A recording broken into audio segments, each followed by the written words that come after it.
ದೇವಸ್ಥಾನ ಮುಚ್ಕೊಂಡು ಬೀಗ ಹಾಕೊಂಡು ಹೋಗಿದ್ವಿ. ಬೆಳಿಗ್ಗೆ ಬಂದು ನೋಡಿದ್ರೆ ಎರ್ನಾಗ್ನಲ್ಲಿ ರಸ್ತೆಯ ಆಂಜನೇಯ ಸ್ವಾಮಿ ದೇವಸ್ಥಾನದ್ದು ರಾತ್ರಿ ನಾವು ಮುಚ್ಕೊಂಡು ಹೋಗಿದ್ದು ದೇವಸ್ಥಾನನ 9 ಗಂಟೆಗೆ. ಬೆಳಿಗ್ಗೆ ಬಂದು ನೋಡಿದ್ರೆ ಬೀಗ ಹೊಡೆದಾಕಿದ್ರು. ಆಮೇಲೆ ನೋಡಿದ್ರೆ ಒಂಟಿ ಬೀಗ ಹೊಡೆದಿದ್ರು. ಆಮೇಲೆ ಸ್ವಲ್ಪ ಹೊತ್ತಾದ್ಮೇಲೆ ನೋಡಿದ್ರೆ ಎರ್ನಾಗ್ನಲ್ಲಿ ರಸ್ತೆಯಲ್ಲಿ ಬಾಲಾಜಿ ಗ್ಲಾಸ್ ವರ್ಕ್ಸ್ ಬೀಗ ಎಲ್ಲ ಮುರಿದಾಕಿದ್ದಾರೆ. ಹಂಗೆ ಹೋಗಿ ಎರ್ನಾಗ್ನಲ್ಲಿ ಪಕ್ಕದಲ್ಲಿ ಶ್ರೀನಾಥ್ ಅನ್ನೋರ್ದು ತೋಟದಲ್ಲಿ ಶೆಡ್ ಬೀಗ ಹೊಡೆದಿದ್ದಾರೆ. ಹಂಗೆ ಬಂದು ಪರೋಟಮ್ಮ ದೇವಸ್ಥಾನದಲ್ಲಿ ಬೀಗ ಹೊಡೆದು ಒಂಟಿಗೆ ಕಳ್ತನ ಆಗಿದೆ. ಸುಮಾರು ಒಂದು 15,000 - 20,000 ರೂಪಾಯಿ ದುಡ್ಡು ಇರ್ಬೋದು. ಇಷ್ಟು ಮಾತ್ರ ಆಗಿದೆ. ಎಲ್ಲ ಒಂದೇ ದಿವಸ ಒಂದೇ ರಾತ್ರಿ ಎಲ್ಲ ಆಗಿದೆ. ಇವ್ರದ್ದು ಚಂದು ನಾಗಣ್ಣ ಅವ್ರದ್ದು ಒಂದ್ಸರಿ ಮೋಟರ್ ಕಳ್ತನ ಆಗಿದೆ ಎರ್ನಾಗ್ನಲ್ಲಿ ಹತ್ರ. ಅಲ್ಲಿ ಬಾಬಯ್ಯ ಅನ್ನೋರ್ದು ಕಳ್ತನ ಆಗಿದೆ. ಇನ್ನೊಂದು ರಾತ್ರಿ 8 ಗಂಟೆ 9 ಗಂಟೆಯಿಂದ ಬರೀ ಕುಡಿಯೋರು ಆ ಕಡೆ ಈ ಕಡೆ ಬರ್ತಾನೆ ಇರ್ತಾರೆ. ಅವ್ರು ಮಾತಾಡ್ಸೋಂಗಿಲ್ಲ. ನಾವು ಇವತ್ತು ಬೀಟ್ ಬಂದಾಗೆಲ್ಲ ಹೇಳಿದ್ದೀವಿ ಅವ್ರಿಗೆ. ಅದೇ MLA ಮೇಡಮ್ ಬಂದಿದ್ದಾರೆ ಅಂತ ಒಂದು ಮಾತು ಹೇಳ್ಬಿಟ್ಟು ಹೋಗೋಣ ಅಂತ ಬಂದು. ಪಟೇಲ್ ಸ್ಟ್ರೀಟ್ ಅಲ್ಲಿ ಆಂಜನೇಯ ದೇವಸ್ಥಾನದಲ್ಲಿ ನಿನ್ನೆ ನೈಟು ಬಂದು ಈ ಕಳ್ಳರು ಕಾಟ ತುಂಬಾ ಜಾಸ್ತಿ ಆಗಿದೆ.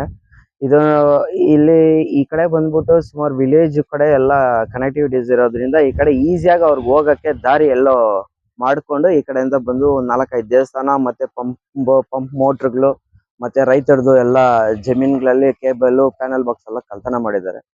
ಅದಕ್ಕೆ ಇದ್ರ ಬಗ್ಗೆ ನಾವು ಕಂಪ್ಲೇಂಟ್ ಮಾಡಿದ್ದೀವಿ ಸ್ಟೇಷನ್ ಅಲ್ಲಿ. ಮತ್ತೆ MLA ಅವ್ರ ಹತ್ರನೂ ನಾವು ಮಾಹಿತಿ ಕೊಟ್ಟಿದ್ದೀವಿ. MLAನು ಅದಕ್ಕೆ ಆಕ್ಷನ್ ಮಾಡ್ತೀನಿ ಅಂತ ಹೇಳಿದ್ದಾರೆ.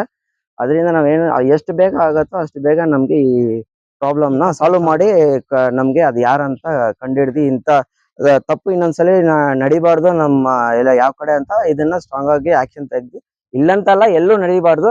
ಮತ್ತೆ ಈ ಅಲ್ಲಲ್ಲಿ ಡ್ರಗ್ಸ್ ಆಕ್ಟಿವಿಟೀಸ್ ಈ ಕಡೆ ವಿಲೇಜ್ ಇರೋದ್ರಿಂದ ಈ ಕಡೆ ಮನೆಗಳು ಈ ಸಿಟಿ ಲಿಮಿಟ್ಸ್ ದಾಟಿದ ತಕ್ಷಣ ವಿಲೇಜ್ ಲಿಮಿಟ್ಸ್ ಬರೋದ್ರಿಂದ ಈ ಡ್ರಗ್ಸ್ ಆಕ್ಟಿವಿಟೀಸ್ ಜಾಸ್ತಿ ಬರ್ತಾರೆ. ಈ ಪೊಲೀಸ್ ಬೀಟ್ಸ್ ಅವರು ಸುಮ್ನೆ ಒಂದು ಟೈಮ್ ಯಾವ್ದೋ ಒಂದ್ ಟೈಮ್ ಬಂದು ಹೋಗ್ತಾರೆ. ಆ ತರ ಬಂದು ಹೋದ್ರೆ ಅದು ಆಗೋದಿಲ್ಲ. ಸ್ವಲ್ಪ ಸೀರಿಯಸ್ ಆಗಿ ಇದನ್ನ ಗಮನದಲ್ಲಿ ಇಟ್ಕೊಂಡು ಸ್ಕೂಲ್ ಇದೆ ಮತ್ತೆ ಎಲ್ಲ ಪಬ್ಲಿಕ್ ಓಡಾಡೋ ಜಾಗ ಇದನ್ನ ಹಿಂಗೆ ಬಿಟ್ರೆ ಆಗಲ್ಲ. ಸ್ವಲ್ಪ ಏನಿದೆ ಅದು ಆಕ್ಷನ್ ತೆಗ್ದು ಸಾಲ್ವ್ ಮಾಡ್ಕೊಡಿ ಅಂತ ಕೇಳ್ಕೊಂತೀನಿ.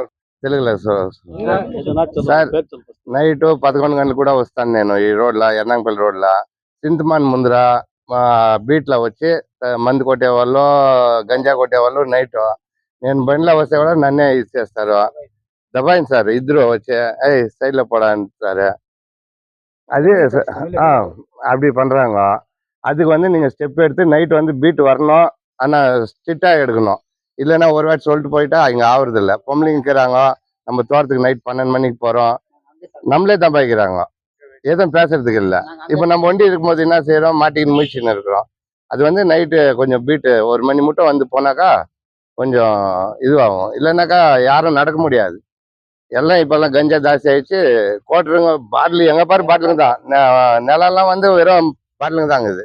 அதை வந்து கண்ட்ரோல் பண்ண அந்த ஏமாத்திக்கிட்டு முன்ன இந்த ரோட்ல ஃபுல்லு வண்டி மேலே வச்சுக்கிறானுங்க, தண்ணி வச்சுக்கிறானுங்க. பொம்பளைங்க போக முடியல. ಅದೆಲ್ಲ ಕೊಂಚ ಸ್ಟ್ರಿಕ್ಟ್ பண்ணணும். ನನ್ನ ಶ್ರೀರಾಮ್ ಅಂತ. ನಾನು ಮುರುಗೇನಪೇಟೆಯಿಂದ ಎರ್ನಾಂಗಲ್ಲಿ ಮೇನ್ ರೋಡಲ್ಲಿ ಒಂದು ಸ್ಮಾಲ್ ಇಂಡಸ್ಟ್ರಿ ಇಟ್ಕೊಂಡಿದ್ದೀನಿ. ಫಸ್ಟೆಲ್ಲ ಈ ಬೀದಿಯಲ್ಲಿ ತುಂಬ ಚೆನ್ನಾಗಿತ್ತು. ಯಾರಿಗೆ ಯಾವ ಸಮಸ್ಯೆ ಇಲ್ಲ. ಈ ನಡುವೆ ಬರ್ತಾ ಬರ್ತಾ ಭಯಂಕರ ಸಮಸ್ಯೆ. ನಂಬರ್ 1 ಈ ಕುಡುಕರು ರಾಮಾಯಣ. ಯಾವ ಜಮೀನಲ್ಲಿ ಕಾಲಿಟ್ಟರು ಬರೀ ಖಾಲಿ ಬಾಟ್ಲು ಗ್ಲಾಸು ಮಣ್ಣೆಲ್ಲ ಹಾಳಾಗ್ತಾ ಇದೆ. ಅದು ನೈಟಲ್ಲಿ ನಾವು ಬರೋ ಕೇಳೋಕ್ಕೂ ಆಗಲ್ಲ. ಯಾಕೆಂದರೆ ನಿಷೇಧದಲ್ಲಿ ಇರ್ತಾರೆ. ನಾವೇನೋ ಕೇಳೋಕ್ಕೋದ್ರೆ ನಮಗೆ ರಿವರ್ಸ್. ನಿನ್ನೆ ರಾತ್ರಿ 11 ಗಂಟೆ 21 ನಿಮಿಷಕ್ಕೆ ನನ್ನ ಫ್ಯಾಕ್ಟ್ರಿಯಲ್ಲಿ ಒಂದು ಕಲ್ಲ 25 ನಿಮಿಷ ಟ್ರೈ ಮಾಡಿದ್ದಾನೆ. 3 ಬಾಗಿಲು ಹೊಡೆಯಕ್ಕೆ. 3 ಬಾಗಿಲಲ್ಲಿ ಪಿಂಚ್ ಬಾರ್ ಹಾಕಿ ಟ್ರೈ ಮಾಡಿದ್ದಾನೆ. ಕ್ಯಾಮ್ರಾ ನೋಡಿ ಕ್ಯಾಮ್ರಾನ ಹೊಡೆದಾಕಿದ್ದಾನೆ. ಆಯ್ತಾ, ಇಷ್ಟೆಲ್ಲ ಸಮಸ್ಯೆ ಆಗಿದೆ. ಮುಂಚೆಲ್ಲ ಆ ಥರ ಪ್ರಾಬ್ಲಮ್ ಇಲ್ಲ. ನೋಡಿ ಬರ್ತಾ ಬರ್ತಾ ಓವರ್ ಆಯ್ತು. ಆದರೆ ನಮ್ಮ ಏರಿಯಾ ಹುಡುಗರಲ್ಲ, ಇವರೆಲ್ಲ ಸ್ವಲ್ಪ ಔಟ್ರಲ್ಲಿರೋರು. ಈ ಕುಡುಕರು ಗಂಜಾ ಕೇಸ್ ಆ ಥರವರು. ಇದನ್ನ ದಯವಿಟ್ಟು ನಮ್ಮ ಪೊಲೀಸ್ ಇಲಾಖೆಯವರು ಸ್ವಲ್ಪ ಶಿಸ್ತಾಗಿ ಗಮನದಲ್ಲಿ ಇಟ್ಕೊಂಡು ರಾತ್ರಿ ಬಿಟ್ಟು ಬರಬೇಕು. ನಂದೊಬ್ಬಂದೇ ಅಲ್ಲ, ದೇವಸ್ಥಾನ, ಈ ಕೋಲಿ ಶೆಡ್, ಈ ಪರೋಟಮ್ಮ ದೇವಸ್ಥಾನ ಇದೆಲ್ಲ ಒಂದೇ ನೈಟು ಒಬ್ಬನೇ ಮಾಡಿದ್ದಾನೆ. ಐಡೆಂಟಿಫೈ ಮಾಡಕ್ ಆಗ್ತಾ ಇಲ್ಲ. ಫುಲ್ ಕವರ್ ಮಾಡಿದ್ದಾನೆ. ಅದರಿಂದ ದಯವಿಟ್ಟು ಸ್ವಲ್ಪ ನಮ್ಗೆಲ್ಲ ಇಲ್ಲಿ ಆರಾಮ ಓಡಾಡೋದಕ್ಕೆ ಅವಕಾಶ ಮಾಡಿಕೊಡ್ಬೇಕು. ನಮ್ಮ ಕಡೆ ಡೈಲಿ ಸ್ವಲ್ಪ ಬಿಟ್ಟು ಬರ್ಬೇಕಂತ ಕೇಳ್ಕೊಂಡು. ನನ್ನ ಹೆಸರು ಚಂದ್ರು ಅಂತ. ನಾವು ಇಲ್ಲಿ ರೇಷ್ಮೆ ರೈತರು.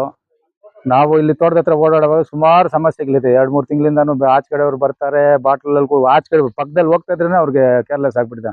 ನಮ್ಮ ಬೀದಿ ಅಷ್ಟು ಸ್ಟ್ರಿಕ್ಟ್ ಆಗಿತ್ತು, ಇವಾಗ ಅಷ್ಟು ಇದಾಗ್ಬಿಟ್ಟಿದೆ. ದಯವಿಟ್ಟು MLA ಮೇಡಮ್ಗೂ ಹೇಳಿದ್ದೀವಿ, ನಾವು ಪೊಲೀಸ್ ಇಲಾಖೆಯವ್ರಿಗೂ ಸಹಾಯ ಕೇಳಿದ್ದೀವಿ. ಏನಾದರೂ ಒಂದು ಅನುಕೂಲ ಮಾಡಿ ನಮ್ಮ ಕಡೆ ಫ್ರೀ ಆಗಿರೋದಕ್ಕೆ ಒಂದು ಅನುಕೂಲ ಮಾಡಿಕೊಡಿ ಅಷ್ಟೇ. ಬೇರೆ